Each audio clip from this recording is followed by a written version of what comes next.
Welcome back, everyone, to our Mastery Series, Access Your Inalienable Sovereignty in 2021. I'm Amanda Eloesh, and I am really excited to be here with a longtime friend, a mentor in ways, teacher, dear confidant, and she is the treasurer of the Church of Living Wisdom. Kerani Marie is an inner wisdom guide for women exploring their soulful life journey. With over 45 years of immersion in multicultural spiritual teachings and healing practices, her wisdom is informed by direct experience with spiritual and healing crises. Through her ruptured heart, she emerged transformed in the wholeness of grief and love. She founded the Center for Living Wisdom, So Wise Creations, The Art of Romancing Grief.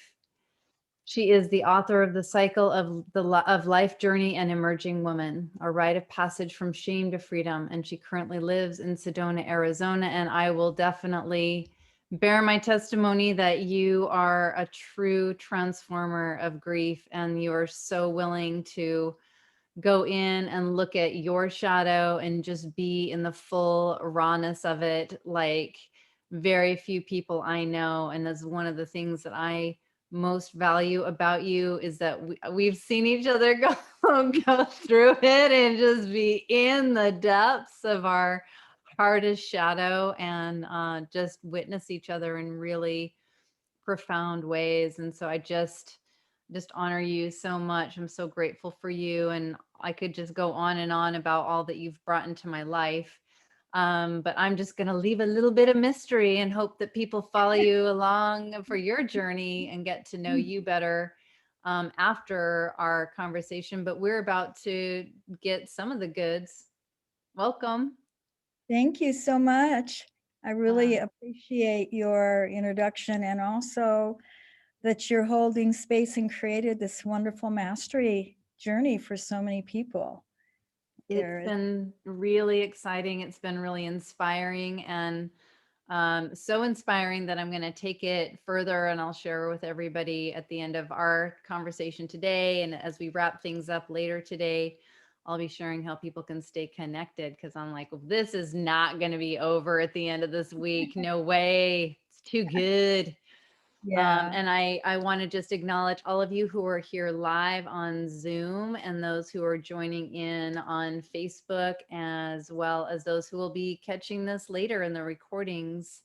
It really feels good to know that other people value what we're talking about and sharing. So thanks for being here. And I know that you've had a profound journey with grief and turning it into love. And I'm just curious, Franny Marie, a little bit, if you could share a little bit about some of your journey with grief and how you've learned to dance with it in such a beautiful way.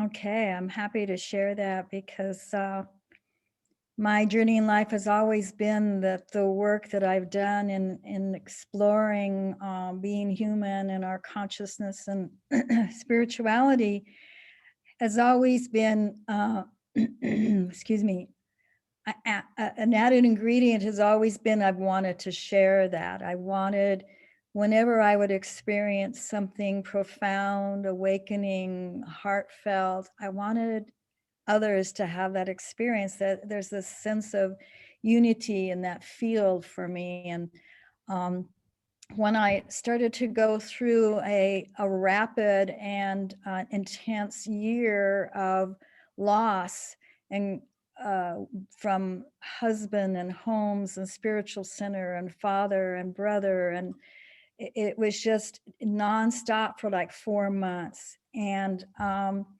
in that process of the grief, the loss, the need to keep moving, the need to be present, take care of so many things while dealing with my extreme heartbreak and my sense of my world falling apart around me. I had a moment where there was the deep grief was so present. And as I was present to it, I experienced such grace and tenderness and love and compassion at the same time. And I realized that the polarity of love and grief really dance together, that they are one experience with different flavors and different textures. And maybe it's a slow dance and maybe it's a jitterbug, you know? It's a mosh pit for me sometimes.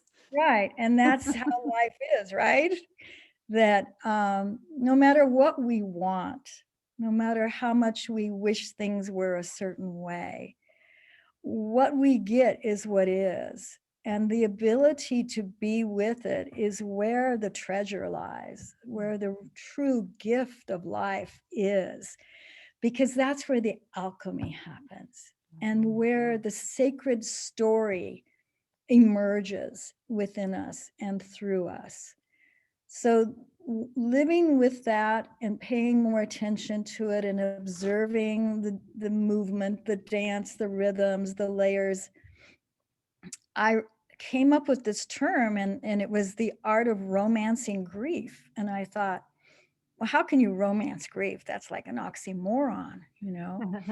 The more I delve into it, the more I realize, no, that's exactly what this is. When we are present to the pain, the loss, the grief, the heartache, the despair, the loneliness, everything, the fear that comes along with loss, regardless if it's death, a partnership, a home, the loss is still the deep, deep grief within us. And I realized that when I took grief, if I went to my heart, I said, the grief lives in my heart and the love lives in my heart. And when I brought them together and they kissed or touched, there was a new emergence that took place, a new energy that the two together created. And I realized that's where the gold, the treasure, the alchemy, the grace, the newness and potentiality lived. And because of that, I started to create a program for helping others realize that they can romance their grief, that they can have learn how to be an alchemist of loss and heartache, and they can live with loss and still love life. Beautiful. So That's hope so that answers beautiful. the question. I mean, and I'll say, I will witness, bear my testimony that you feel things so deeply, and you're such an empath, and it's such a rare quality. I feel identified as well, but also like I'm inspired by you. I know that you feel things all the way out to here and all the way into the deep depths, and even with all of that sensitivity, I have seen you, like, I will just share a little bit more context. So the last place that I lived was the Center for Living Wisdom, which became named the Center for Living Wisdom because I was invited to bring the Living Wisdom School, which is now the Church of Living Wisdom, to that beautiful home where my work was invited as a steward. And we co-created so much magic, and Medicine Path Native American Church had their sweat lodge there. It was just kind of like all of our dreams, like my dreams and prayers were answered. Felt like you were manifesting this profound vision, and invited me and some other amazing women into that experience as stewards. And then, like, in a heartbeat, like all of our lives exploded, like everybody's, and yours in particular, on a really intense journey. Then you said 4 months, but I know that you had a year of immense hits. And I witnessed at times, I feel like I'm a pretty good alchemist, and believing that everything's a gift, but I would be in my, like, holy what the fuck, this is fucked. I don't know what's going to happen. What's next? I don't know where I'm going. I don't know. Everything's falling apart. And we would sit together and you just say, I just feel so blessed. aren't we lucky? And I'm like, what the fuck? What is she drinking? And I know you don't drink. So, I just was like stunned because it was so genuine, it just came up, it just fountained up from you. And so I know that you're a living embodiment of that. And I'm just curious, um, have you just always had that capacity, or is that something that you've worked at, or maybe a combo of the two? It's interesting you ask because just yesterday I was remembering back in the early 70s.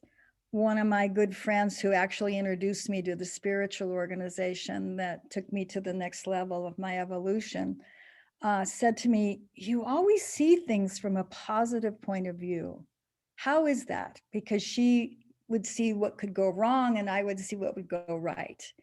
So I feel like it's been part of me, but I have deepened and broadened into the wisdom of that and into the embodiment of it in more ways as life challenges have come to me. Because I know there is always a gift in no matter how devastating it is. And I may not see that gift for a while, and that's fine. It's just knowing it's there and knowing that there is an opportunity for me.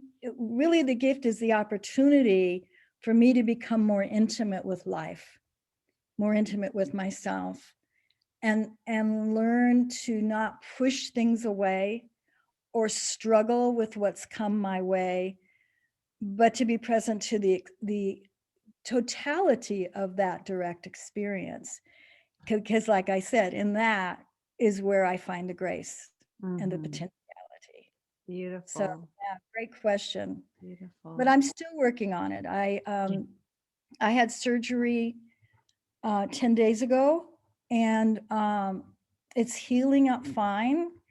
And I've had some extraordinary, like the sense of being altered and upgraded, and veils being lifted from ways of perceiving life. And yet every morning I wake up and I go, still not feeling too good. Still Mhm. not feeling too good. And having really a lot of equanimity. Mm. But this morning when I woke up, I was really anticipating that this would be a day I feel better. You know how we do that. And I didn't. And I started to feel that, okay, I'm getting tired of being tired. But the gift is that to accept that I'm tired of being tired, Mm. that's okay. I can still have equanimity that I'm in a healing process. Mm. And I can still have a little frustration. It's like you never deny your humanness and you never deny the feelings you have. It's more that you keep breathing. You keep moving to the next moment, knowing that something else will emerge. Whether I get worse or better, something will emerge, or if I stay Mm. the same. Um, and it's my willingness to not fight it or project what this means, but rather to pay attention and take care of, and feel the blessing of the beauty I live around, and that I can do this today, that I have enough energy, excuse me, to just do it, as I feel my body strained. Mm. Wow. So Well, thank you for sharing lifelong, that.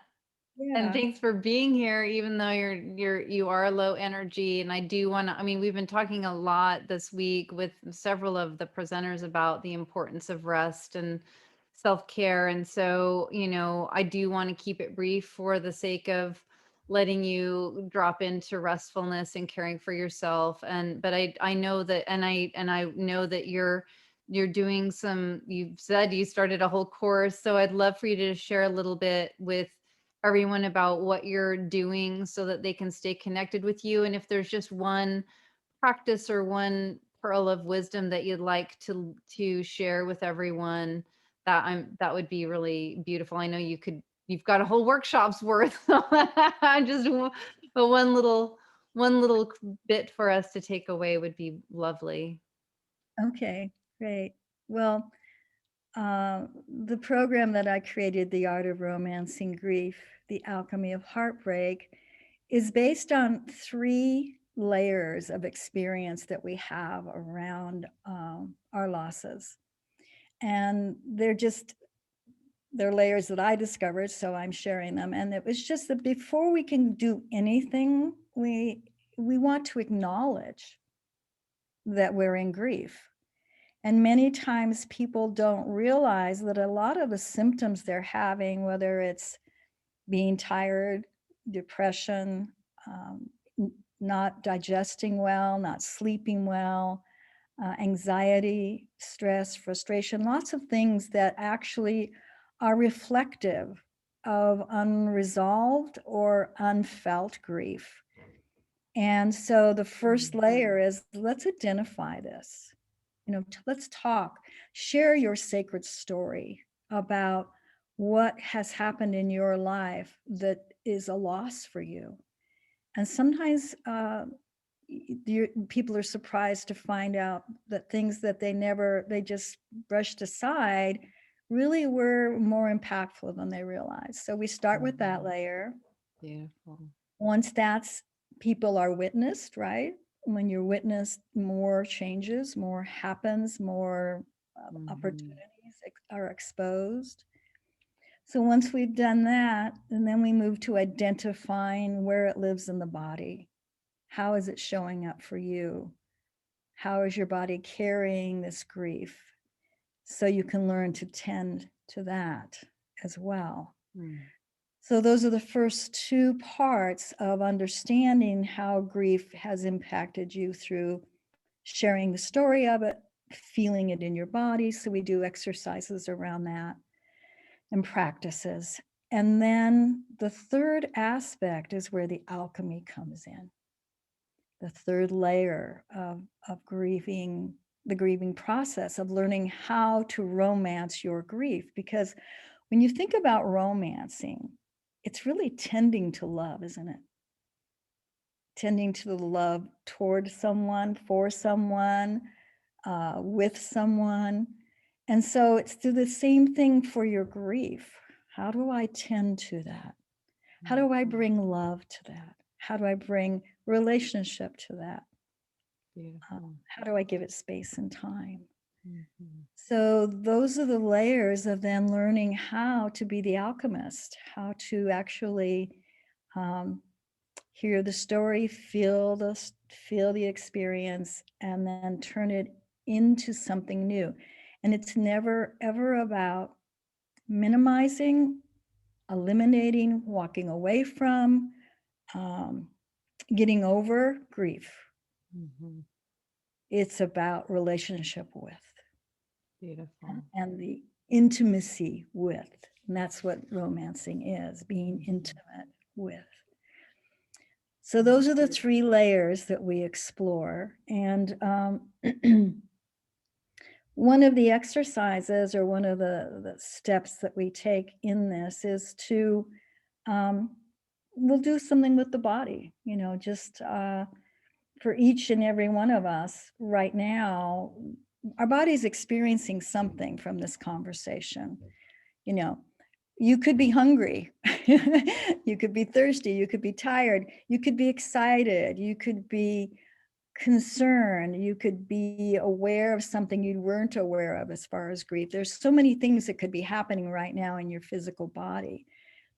So by bringing your attention to your body and finding a place in your body that is calling out to you right now, whatever that may be. So we start by paying attention to that. And in that paying attention, we want to develop more intimacy.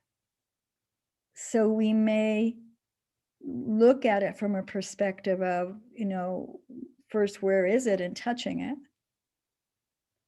Then looking deeper and feeling into it and feeling like it. Does it have a shape? Is it round? Is it solid? Is it fluid? Is it warm? Is it cold?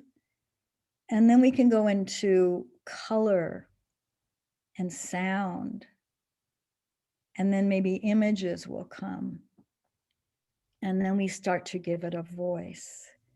So this is how we can go deep into the physical body of an experience to become intimate enough that we learn to listen to it and find what gems live there that want to be expressed. Beautiful. So that's one of the practices I use Oh, with. that's so great. Perfect. That's amazing and really inspiring. I can imagine there are so many people that need this, that need you and what you're doing right now. It feels so important. As you were speaking, I was remembering my work with Martin Prechtel, and he talks about grief and praise. And I don't know if he actually offered this metaphor or if it just was inspired by what you were saying and what he taught me. But it's like grief, when you were saying grief, it's not about getting rid of it. And that's like, if you're really living and embracing the full spectrum of life, there's grief in everything. And I receive it as this, like the salt, like the tears that we shed from grief. It's like the salt that makes the food so rich and so tasty, even in sweet things, the salt, there's like that element in it. And it's not even really a metaphor. It's almost like this literal offering of the body of the sacred feminine, the salt that we have inside of us from those tears, from grief, that gives the rich flavor of life. So I love that you're helping people to really bring that flavor through and to learn to savor it and to allow it to create a depth that we're really not getting if we don't give ourselves time to grieve in a sacred way. But if we don't know how to do that, then we just end up wanting to avoid those feelings. So thank you Right. for doing this. You're welcome. I'd like to add one more thing, Amanda. The layers I talked about are, what I would go over in my 3 program, that just this introduction, getting your Yeah. feet wet and understanding more about it.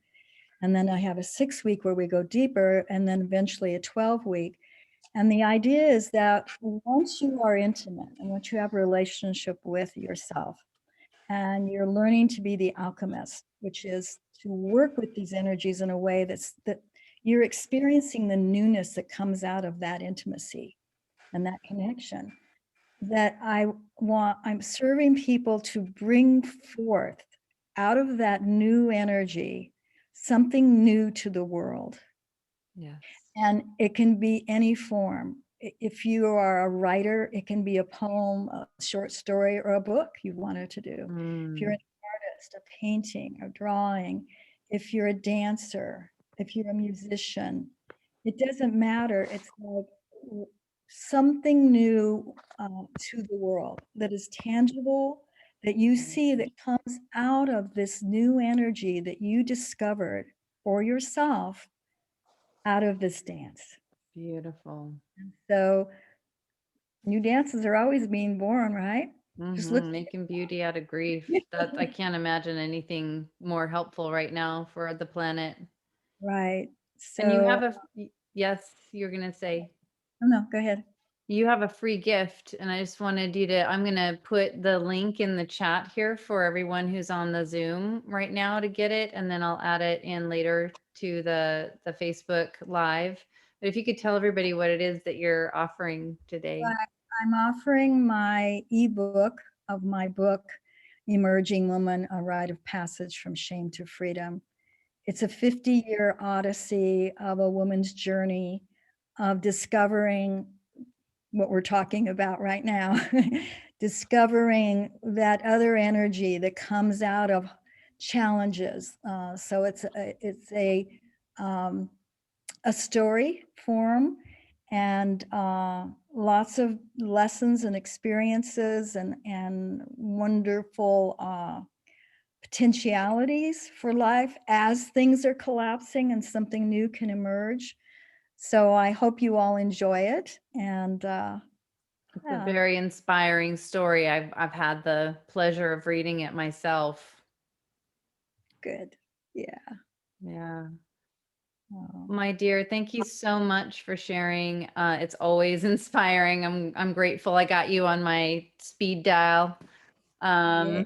Um, and I encourage all of you to get to know Karani Marie and follow her on her journey and honor the grief that you have. Learn how to turn it into beauty with her and stay in the love, even with the grief.